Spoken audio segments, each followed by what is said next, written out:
Good morning, party people. First of all, happy Monday, Motivation Monday. Just wanted to drop in and let you guys know that I'm here and I'm full of cheer. Okay, it's dawned on me. If you guys don't know, I got kicked out of the reward program. Somebody reported my account, and that's okay. I'll be honest. TikTok doesn't pay you a lot. Being a card reader, especially a Christian card reader, and me, speaking so heavily on the things that I speak on, the way that I speak on it, the tone sometimes in which I say things as well, I'm not really sponsorable. Which leads me to the next point. Don't need to be sponsored by the world. Love working for God. And since now I have been officially fired from my employment, which when I say fired, they won't even let me appeal. They said in order for me to appeal, I have to do the report a problem. And if you've ever reported a problem through TikTok, good luck. Now, I do have an agency, but I just don't feel like going through all that. I spoke to somebody, a part of the agency. Shout out to my agency worker. But it's just one of those things where, in truth, when you guys start, and this is just transparency, understanding the platform and understanding what you're working for is very, very important. I didn't choose TikTok's platform because TikTok makes you rich. I knew that my content was readings. If I wanted to do that, I would have went to YouTube. I did TikTok because TikTok is the easiest platform to grow a larger audience. So if you have an audience then of 1 million people, about 100,000 people are going to be good supporters, like true supporters that really see you. Out of those 100,000, maybe 50,000 of those people are going to be consistent supporters. Out of the 50,000, you're going to actually have, 10,000, it goes, and then you find out that you have like a group of at least, a good 5,000 to 8,000 people that are truly invested in you, where they are truly, wanting to be a part of the movement. Again, I've always said that my goal is for me to inspire, uplift women. I want to bring the community back. I really want to bring family back. I want to bring the community back. I want to have like a community center. Like, I'm big on parties, but also like not at my house. Like, if I have a big house, fine, but like also like cleaning up and like tracking spirits and like shoes and like germs, like that stuff. I'm even now, I'm just like, everybody can't come into my house. I don't even like everybody to be having my phone number. Okay, like it's very limited people have access to me. Okay, and if I choose you, I choose you, like Pokemon. Okay, but with that being said, having a community center, let's do Halloween parties. Let's do, y'all remember back in the day where they would do like the pageants, but it was like the local pageants where it was like, this person has a scholarship to go, just things like, I don't know, debutantes. Like, my mom was a Delta, so I grew up with a lot of like the Deltas would come and they would do stuff for the kids. We learned how to put the forks and stuff. When I tell you divine feminine energy, the stuff that I grew up doing, the stuff that I grew up doing as a little girl, like literally cult behavior, I am not gonna get. Like, I heard, no shade, no tea, about the sororities and stuff. I'm not gonna get into it because I have a lot of women that are part of sororities, and shout out to all of y'all. I couldn't do it. I would have loved to do it. Now in my adult life, I'm just like, is it something, whatever? No. But I loved it when I was younger, and I hated it because it was a part of my culture, and I hated that I couldn't be a part of it. But on that realm, I was like real woman-cated. And then as a Christian community, we had something called Rosebuds, and it was all woman focused, white focused. It was all woman catered. So I know that's not a word, I just made it up. But I say all that to say that my ultimate heart has been community. But it has also been for the women. Like, I really want us to band together. I really want us to grow. I don't know how it's going to happen. I'll be honest. I don't. I have tried to do it through like and maybe it's my consistency. I can go ahead and be transparent. I'll start something like I did a group, women's group, and I was really excited about it. Nobody showed up, and it just kind of hurt my feelings because it's like I put so much effort, time, I got dressed up, I did all this stuff, and then nobody showed up.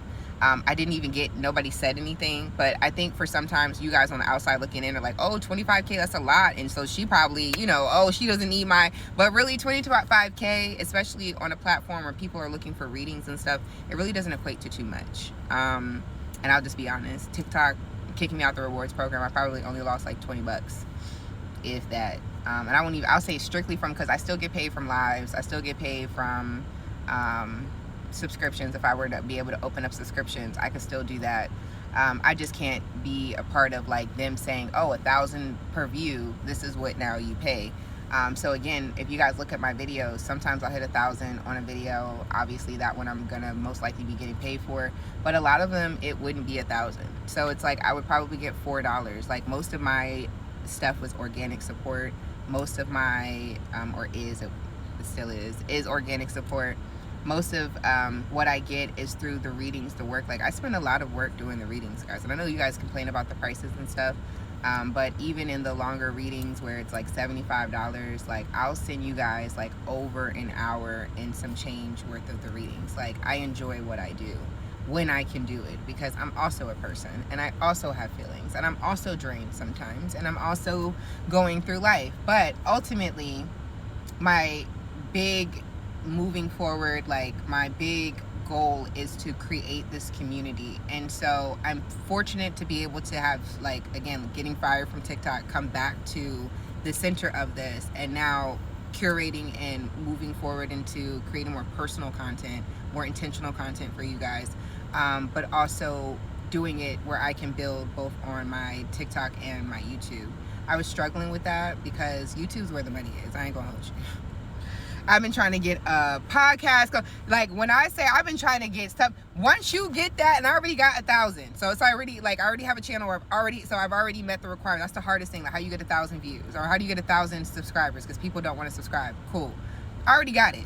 I just need to now get the watch hours, and it's so difficult to get. I ain't gonna hold you. Y'all want to know the secret, the tip? 4,000 watch hours on YouTube in order for you to be qualified as monetized, but they want to know that you're serious. So if I have, I'd say podcasts, I say this, I've just found out that there was an app that you can record a conversation and then it sounds like a podcast. So I've been trying to figure out different women we can come together, have different conversations. I would love that, but it never comes to fruition. I always get people who are like, oh, Ray, I'm serious, I want to do this, then they fall off. It's just like, I don't know how to convince people that this is the $1 million plan, like this is it right here. But I mean, I'm not going to spend my life trying to do it. So at this point, it's like, okay, God, thank you for firing me from that, or getting for whoever reported. That was the biggest. You know what? And I want to let you know, I know that this probably sucks for you. I spent no time being upset about it. I didn't spend not 1 second being upset about it. I really like to evaluate if anything happens. I don't fight the course anymore. I don't fight the current. I realized a lot of my depression and stuff was happening because I would fight the current. But I don't need to. And that also goes with here, because sometimes I'm like, oh, people don't want to hear me talk. So I'm just like, bitch, this your platform. They don't want to hear you talk. Tell them get the fuck on. Like, this you. Then it translates to your personal life where people, oh, you doing this, now you feel like, oh, I'm doing too much and I need to, okay, well, let me be quiet, because we ain't catering to nobody. Ain't no motherfucking food service hoe. I ain't in no fucking food service industry shit, bitch. Ain't no fucking catering, nigga. Oh, bitch, I call the caterers. Huh? What the line looking like? Who we talking to? Okay? I'm going through my own stuff. I be trying to tell you, I be going through my own journey too, of me trying to build myself up and trying to, reestablish my life. Like, I'm coming out of the old of who I used to be, and it has nothing to do with relationships and nothing about like, pain and suffering. And I thank everybody who I went through in my past. I appreciate it. This is now, even my family members. I've made videos here on this platform. I've mentioned people, family members, sisters, brothers, whatever. But it's not about hating the past. It's just really about moving forward to the new. So I say all this to say, I don't know how. Like I said, it could be my consistency. I get my feelings hurt. I'm a person. Like, I'm a girl. I'm just a girl. And then I'm doing all of this. Like, me and my daughter's been beefing lately. She's leaving for a week. She's actually leaving today.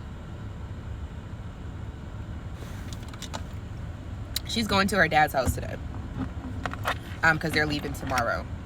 And her daycare is going to the pool tomorrow. So he's like, she could just stay with me, because she cannot stay with me. She gotta go, especially since I'm paying for daycare now. My copay is $108. But it's like, me and her been beefing, and I just feel bad about that, because it's like, I know I'm not a bad mom, but like, I be feeling like it when I gotta flex on because she's like 5, and this is like, but it's like, girl, like, I will show you I will show you these guns. Like, if a big dog around here, like, hey, I ain't gonna take too much of you bullying me right now. Like, you doing like, I don't know how we're gonna do it. I'm gonna pray on it. Like I said, I'm owning it. I keep saying that. I need to be consistent. I got my feelings hurt. Next time it is. The tickets are always free, so it's never like that, but I just got to build it up, and